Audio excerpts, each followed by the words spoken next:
Hey guys, what's going on? This is Travis and welcome back to Coffee, Computers, and More. And today we've got a first for the channel, a TV review. So what I'm going to do is I'm going to share my last 9 months of ownership experience with you over the Vizio 65-inch P-Series 4K QLED HDR Smart Television. Now, that's a mouthful of technical talk, and I'm just going to give it to you straight up as an owner. What do I think about the TV? How well does it perform? Has it been reliable? The pros and the cons and so on. And we're going to let you know whether or not this is a TV that you should consider. So there's a couple of reasons why I'm doing this particular review right now. First of all, I've had it for 9 months, close to a year. It's been great. 2, we're getting ready for the Super Bowl, and a lot of people go buy televisions about the time of the Super Bowl, and whether they watch the Super Bowl or not, there's always a lot of great discounts that pop up on televisions. And 3, we're starting to get ready to go into tax time, and a lot of people use their refunds to go buy some high-dollar items.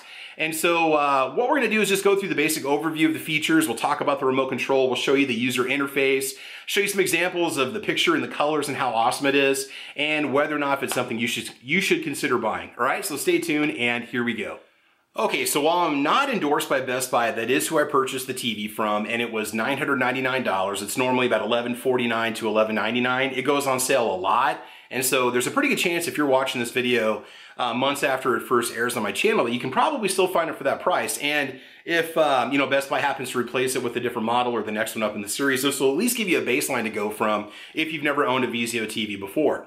So what do we need to know? What do we have? Well, the display type is LED. It does feature quantum color. It does have a 4K resolution. It does measure 65 inches, or that's the class that it's in. So it might be just a little bit short of 65. It does feature high dynamic range, or HDR. It does have Dolby Vision, HDR10+, HDR10, hybrid login gamma, and AMD FreeSync, I believe is what it's called. And we'll plug in the Xbox Series X and just kind of show you what it looks like when we're using it. LED panel type is a QLED. It does have the full array local dimming, 120 Hz refresh rate, clear action 960 motion enhancement technology. It does feature SmartCast, and it has a slew of streaming services on it, which we'll kind of take you through as we show you the menu of it. It does have 4 HDMI inputs, which are accessible from the side.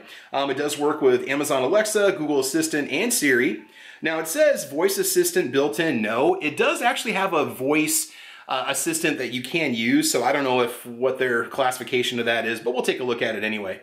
It is the PQ9 series. The model year is 2022, so they've since updated the TV, but just basically changed the model number on it, but the physical features and how it functions is basically identical. The height with the stand is 34.7 inches. The width is 57.04 inches. The depth with the stand is 13.3 inches. Now I've got mine mounted on the wall, so I'll go measure that real quick and tell you what that depth is. Product depth without the stand is 3.39 inches. The weight is 54.67 pounds. You gotta be really careful when you're handling it because it's got a super thin bezel with kind of a box attached to the back of it. So it's a little bit awkward to move and hang up, so be very careful when you're mounting it or have it professionally mounted for you. The product weight without the stand is 53 pounds and the stand depth is 13.3 inches. Obviously, remote control is included. Your maximum contrast ratio is 5 million to 1. It does have closed captioning. It does display languages in English, French, and Spanish. It does have a voice control remote control, like I had mentioned earlier. It is screen mirroring technology compatible with Apple AirPlay 2, Chromecast. And it does have one HDMI 2.1 input on it. It does have one HDMI audio return channel or ARC connection. It does have one USB port on it. It does have an Ethernet port so you can plug it in. It does have an RF antenna input.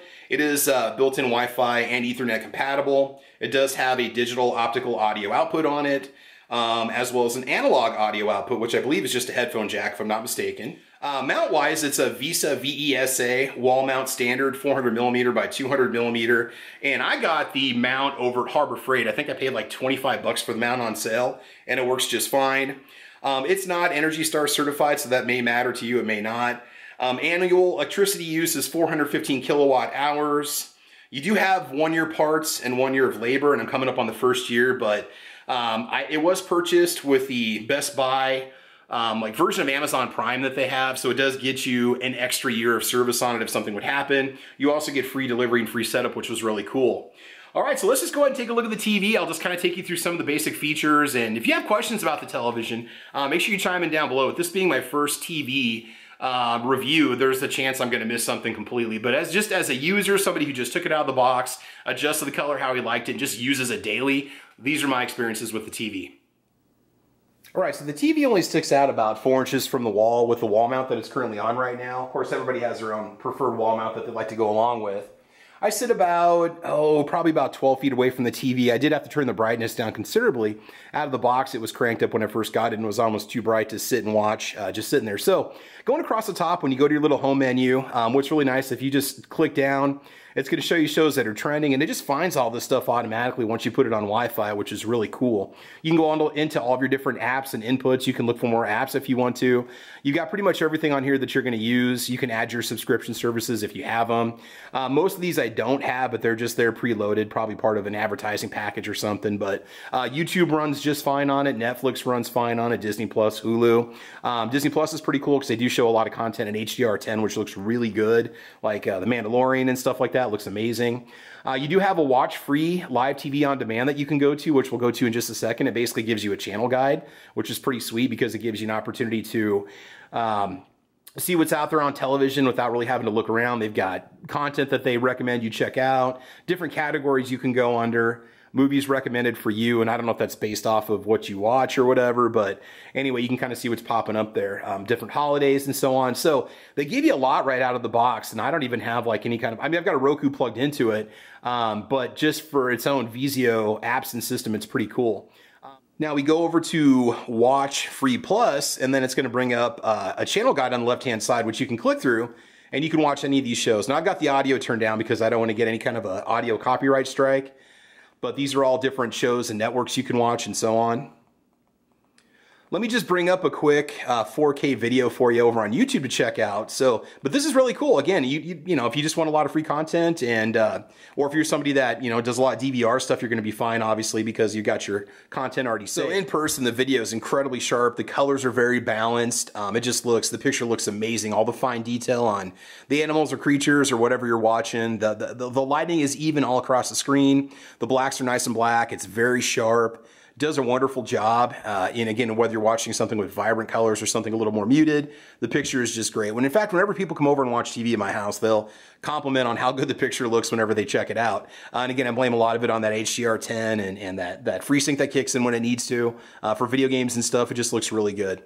All right, so let me just show you some Xbox footage real quick, and then we'll show you the remote, and then we'll go ahead and wrap this one up. So one thing that's really cool about Destiny 2 is it does bring in, you know, FreeSync and HDR10 or HDR10 Pro, whatever they call it.